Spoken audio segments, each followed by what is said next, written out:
Hello दोस्तों, मेरा नाम है जयकांत विश्वकर्मा और मैं आपको ITI TU एग्ज़ाम के लिए पढ़ा रहा हूँ। आज का जो हमारा टॉपिक है वो है क्लासिफिकेशन ऑफ ट्रांसफार्मर। मतलब इस चैप्टर में हम सभी टाइप के ट्रांसफार्मर पढ़ेंगे जो कि हम यूज़ करते हैं। तो इसमें हम अलग अलग कैटेगरी बना लेते हैं कि जैसे पहला जो टाइप है वो है on the basis of core material. जो ट्रांसफार्मर का एक इम्पॉर्टेंट पार्ट है कोर, जिसके थ्रू फ्लक्स प्राइमरी वाइंडिंग से सेकेंडरी वाइंडिंग में ट्रांसफ़र होता है। उस कोर के आधार पर जो डिफरेंट ट्रांसफार्मर होते हैं उनको हम पढ़ेंगे। इसमें पहला है आयरन कोर, दूसरा है एयर कोर। अभी तक जो भी हमने ट्रांसफार्मर पढ़े वो मैक्सिमम ट्रांसफार्मर जो होते हैं वो आयरन कोर ही होते हैं।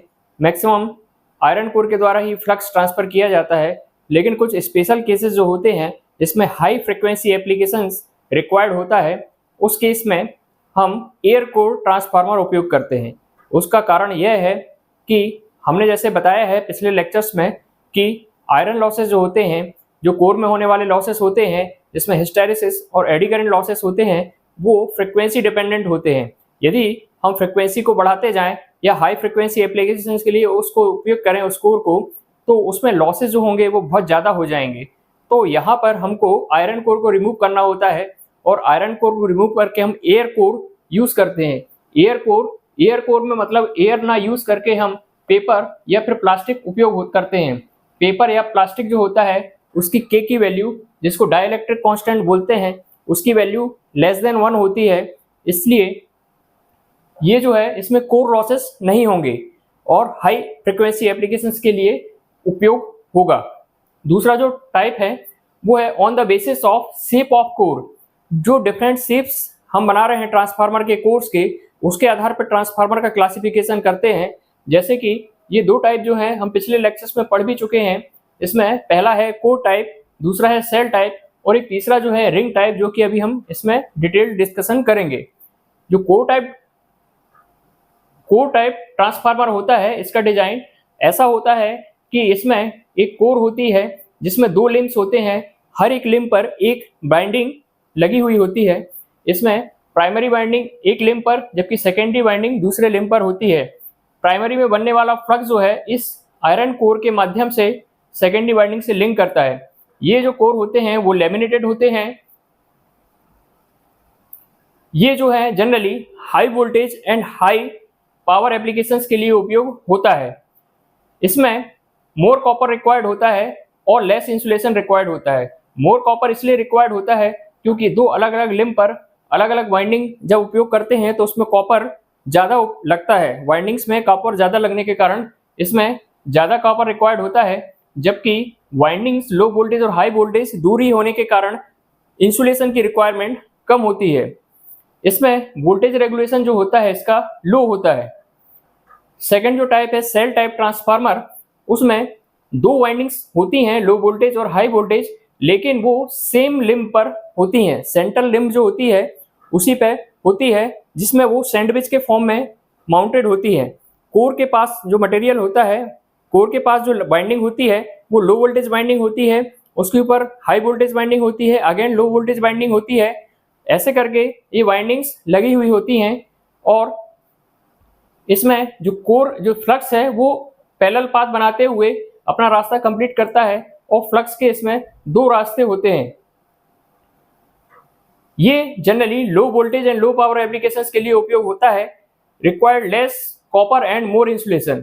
इसमें कॉपर की रिक्वायरमेंट कम होती है क्योंकि सेम लिम्ब पर ही लो वोल्टेज और हाई वोल्टेज बाइंडिंग इसमें लगाई जा रही है, इसलिए कॉपर की रिक्वायरमेंट कम होती है। लेकिन हाई वोल्टेज और लो वोल्टेज बाइंडिंग एक के ऊपर एक होने के कारण उसके बीच में अच्छा इंसुलेशन हमको देना होता है, इसलिए इंसुलेशन की रिक्वायरमेंट इस केस में ज़्यादा होती है। इसका रेगुलेशन जो होता है वो कोर टाइप से ज़्यादा होता है। रिंग टाइप ट्रांसफार्मर में एक लेमिनेटेड सर्कुलर कोर होती है। ये सेमी सर्कुलर भी हो सकती है। Generally used in the instrument transformer. जो इंस्ट्रूमेंट ट्रांसफार्मर होते हैं, इंस्ट्रूमेंट ट्रांसफार्मर जैसे करंट ट्रांसफार्मर, पोटेंशियल ट्रांसफार्मर होते हैं, उसमें उपयोग होता है। करंट मीटर्स में ओवरलोड रिले ट्रिप सर्किट में उपयोग होता है। तो इस टाइप का जो शेप है वो रिंग टाइप ट्रांसफार्मर कहलाता है। On the based of transformation ratio, transformation ratio हमने पढ़ा था लास्ट क्लास में। ट्रांसफॉर्मेशन रेशो जो होता है उसको K से डिनोट करते हैं और ये होता है secondary number of turns primary winding number of turns का रेशो, या फिर हम बोल सकते हैं induced voltage in secondary winding का रेशो लेंगे। सेकेंडरी वोल्टेज जो इंड्यूस है सेकेंडरी कॉइल में उसका रेशो लेंगे हम प्राइमरी कॉइल में जो इंड्यूस होने वाला वोल्टेज है, या फिर प्राइमरी करंट में जाने वाला करंट का रेशो लेंगे सेकेंडरी करंट से निकलने वाले करंट में। ये सभी जो रेशो हैं इसको हम ट्रांसफॉर्मेशन रेशो बोलते हैं, जिसको हम K से डिनोट करते हैं। अब हमारे पास एक ट्रांसफार्मर है जिसको हम स्टेप अप ट्रांसफार्मर बोल रहे हैं। स्टेप अप ट्रांसफार्मर जैसा कि हमने प्रीवियस क्लासेस में बताया है आपको कि जब जनरेशन लो वोल्टेज पे होता है और उसको ट्रांसमिशन लाइन में भेजने के लिए हाई वोल्टेज रिक्वायरमेंट होती है तो हमें एक डिवाइस की ज़रूरत होती है जिसे हम बोलते हैं स्टेप अप ट्रांसफार्मर। तो ऐसे एप्लीकेशंस में जहाँ पर हमको सेकेंडरी साइड में हाई वोल्टेज की रिक्वायरमेंट होगी वहाँ पर स्टेप अप ट्रांसफार्मर उपयोग होगा, और यहाँ पे सेकेंडरी का वोल्टेज जो होता है वो प्राइमरी के वोल्टेज से ज़्यादा होगा, तो इसको यहाँ पर E2 is greater than E1 होगा। यहाँ पर K का रेशो जो होगा वो ऑटोमेटिकली 1 से ज़्यादा हो जाएगा। ऐसे ट्रांसफार्मर जो होते हैं स्टेप अप ट्रांसफार्मर कहलाते हैं। और हमने ये भी पढ़ा था कि ट्रांसफार्मर जो होता है उसमें पावर और फ्रिक्वेंसी जो होती है वो प्राइमरी से सेकेंडरी साइड में चेंज नहीं होती है। तो पावर का फार्मूला होता है वोल्टेज इंटू करंट। यदि हम वोल्टेज की वैल्यू को बढ़ाएंगे तो करंट ऑटोमेटिकली कम हो जाएगा। तो स्टेप अप ट्रांसफार्मर में सेकेंडरी साइड का वोल्टेज तो ज़्यादा होता है लेकिन उसी रेशो में करंट कम हो जाता है। सेकंड जो है स्टेप डाउन ट्रांसफार्मर, जब हमें ऐसे एप्लीकेशंस जहाँ पे सेकेंडरी साइड में लो वोल्टेज की रिक्वायरमेंट होती है वहाँ पर स्टेप डाउन ट्रांसफार्मर यूज होता है। प्राइमरी में जो वोल्टेज होगा वो सेकेंडरी से ज़्यादा होगा और E2 जो होगा वो लेस देन E1 होगा, इसलिए यहाँ पर K की वैल्यू जो है वो लेस देन 1 हो जाएगी। ऐसे ट्रांसफार्मर को हम स्टेप डाउन ट्रांसफार्मर बोलते हैं। करंट की वैल्यू जहाँ वोल्टेज कम होगी वहाँ ज़्यादा होगी और जहाँ वोल्टेज ज़्यादा होगा वहाँ करंट की वैल्यू कम होगी। तीसरा जो ट्रांसफार्मर है वो है आइसोलेशन ट्रांसफार्मर। आइसोलेशन ट्रांसफार्मर में जो प्राइमरी नंबर ऑफ टर्न्स होते हैं प्राइमरी वाइंडिंग में और सेकेंडरी वाइंडिंग के जो नंबर ऑफ टर्न्स होते हैं वो दोनों इक्वल होते हैं, इसलिए इसमें K की वैल्यू जो होती है वो 1 होती है।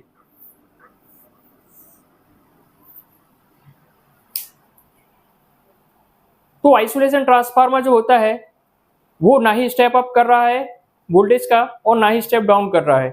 तो फिर हम आइसोलेशन ट्रांसफार्मर को क्यों उपयोग कर रहे हैं? ऐसे कौन से एप्लीकेशंस हैं जिसमें आइसोलेशन ट्रांसफार्मर की आवश्यकता पड़ रही है? तो आइसोलेशन ट्रांसफार्मर बेसिकली दो इलेक्ट्रिकल नेटवर्क जो होते हैं उसको आइसोलेट करने के लिए, दो इलेक्ट्रिकल सर्किट जो होते हैं उसको आइसोलेट करने के लिए उपयोग में आता है। और इसके अलग एप्लीकेशंस हैं, जैसे कि किसी एक सर्किट में नॉइस है उसको इलेक्ट्रिकली जब आइसोलेट करेंगे तो वो नॉइस जो है वो सेकेंडरी सर्किट में नहीं जाएगी। तो reduce the noise in the electrical lines, यदि किसी एक सर्किट से दूसरे सर्किट में नॉइस को रिमूव करना है तब भी आइसोलेशन ट्रांसफार्मर का उपयोग होता है। और to adjust the voltage level in the transmission and distribution networks, जैसे कि एक ट्रांसमिशन नेटवर्क है या डिस्ट्रीब्यूशन नेटवर्क है उसमें रिएक्टिव पावर कंजप्शन होती है। जब रिएक्टिव पावर कंजप्शन बढ़ जाती है तो वोल्टेज का लेवल जो यूजर एंड है वहाँ पे वोल्टेज का लेवल कम हो जाता है। उस प्रॉब्लम को सॉल्व करने के लिए बीच में लाइन में हमको रिएक्टिव पावर इंसर्ट करनी होती है। रिएक्टिव पावर इंसर्ट करने के लिए हम एक ऐसे ट्रांसफार्मर का उपयोग करते हैं जिसका ना ही स्टेप अप हो ना ही स्टेप डाउन हो। तो ऐसे जो ट्रांसफार्मर होते हैं वो आइसोलेशन ट्रांसफार्मर होते हैं। अब अगला जो टाइप है based on the application, application के बेस्ड पे ट्रांसफार्मर कितने टाइप के होते हैं? जैसे इंस्ट्रूमेंट ट्रांसफार्मर। इंस्ट्रूमेंट ट्रांसफार्मर ऐसे हाई वोल्टेज ऐसे एप्लीकेशंस जहाँ पे हाई वोल्टेज है हाई करंट है, तो वहाँ पर हमको यदि करंट और वोल्टेज का मेजरमेंट करना है तो हमारे पास ऐसे इंस्ट्रूमेंट्स नहीं हैं जो कि उतने हाई वोल्टेज है उतने हाई करंट पर उनका डायरेक्ट मेजरमेंट कर सकें। तो ऐसे केस में हमने इंस्ट्रूमेंट ट्रांसफार्मर बनाया। इंस्ट्रूमेंट ट्रांसफार्मर जो होता है वो हाई वोल्टेज और हाई करंट को एक ट्रांसफार्मर के रूप में सेकेंडरी में जो है कम वोल्टेज या कम करंट भेजकर उसका मेजरमेंट कराता है। इसके अलावा अलग टाइप के इंस्ट्रूमेंट ट्रांसफार्मर जो होते हैं उसके एप्लीकेशन जो होते हैं, जैसे करंट मीटर्स में और overload trip circuit. Overload trip circuit जो होते हैं, जैसे बेसिकली जो अपने सब स्टेशंस होते हैं, इलेक्ट्रिकल के सब स्टेशंस होते हैं, उसमें जैसे किसी सर्किट में ओवर करंट हो रहा है, तो ओवर करंट रिले क्या करेगी, करंट को सेंस करके एक रिले जो होती है उसको भेजेगी, रिले को भेजेगी। रिले जो करेगा सर्किट ब्रेकर को ट्रिप कराएगा और जो हमारा हाई वोल्टेज का सर्किट है उसको आइसोलेट कर देगा, जो फॉल्टी पार्ट है वो रिमूव हो जाएगा सर्किट से। इंस्ट्रूमेंट ट्रांसफार्मर हो गया। अब सेकंड जो है वो है कांस्टेंट वोल्टेज ट्रांसफार्मर। कुछ ऐसे ट्रांसफार्मर होते हैं, कुछ ऐसे एप्लीकेशंस हैं जिसमें हमको कांस्टेंट वोल्टेज की आवश्यकता होती है। कुछ ऐसी इंडस्ट्रीज हैं, कुछ ऐसे इंस्ट्रूमेंट्स हैं जिसमें हमेशा हमको एक कांस्टेंट वोल्टेज की रिक्वायरमेंट होती है। तो ऐसे जगह पे हमको कांस्टेंट वोल्टेज ट्रांसफार्मर उपयोग करना होता है। कांस्टेंट जो हमारे घरों में टीवी फ्रिज के लिए हम वोल्टेज रेगुलेटर लगाते हैं, वो भी एक कांस्टेंट वोल्टेज ट्रांसफार्मर का ही एग्जाम्पल है। Ignition transformer. इग्निशन का मतलब होता है एक हाई पल्स। बहुत ही शॉर्ट समय पे यदि एक हाई वोल्टेज की वेव दी जाए तो वो एक पल्स के फॉर्म में काम करेगी। तो किसी इंस्ट्रूमेंट में या किसी एक ऐसे सिस्टम में जहां पल्स की जरूरत होती है, उसको इग्नाइट करने के लिए, उसको चालू करने के लिए, तो ऐसे सभी सिस्टम में एक ट्रांसफार्मर यूज होता है जिसे हम इग्निशन ट्रांसफार्मर बोलते हैं। इसमें एक नॉर्मल वोल्टेज की सप्लाई हम देते हैं इनपुट में, जैसे तो 230 वोल्ट दिया और उसके नंबर ऑफ टर्न्स जो है सेकेंडरी में बहुत ज़्यादा कर देंगे, तो उसमें एक बहुत ही कम समय के लिए वेरी हाई वोल्टेज जो है डेवलप हो जाएगा, वो एक पल्स के जैसे काम करेगा। ये जनरली स्टेप अप ट्रांसफार्मर होते हैं और इसके सेकेंडरी में नंबर ऑफ टर्न्स जो होते हैं वो ज़्यादा होते हैं। अब welding transformer generally step down transformer होता है।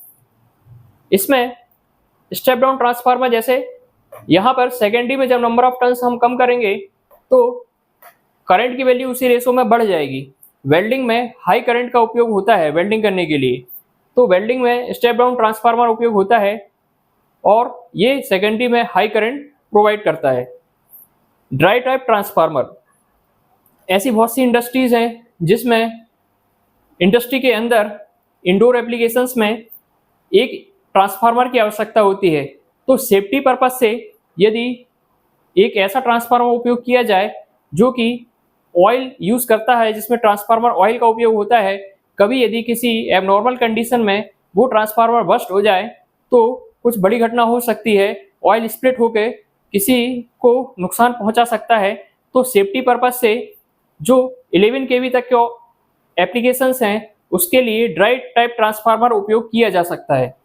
इसमें जो हमारे पुराने ट्रांसफार्मर जो TFP ऑयल होता था, ट्रांसफार्मर ऑयल होता था, उसके मेनली दो कार्य होते थे।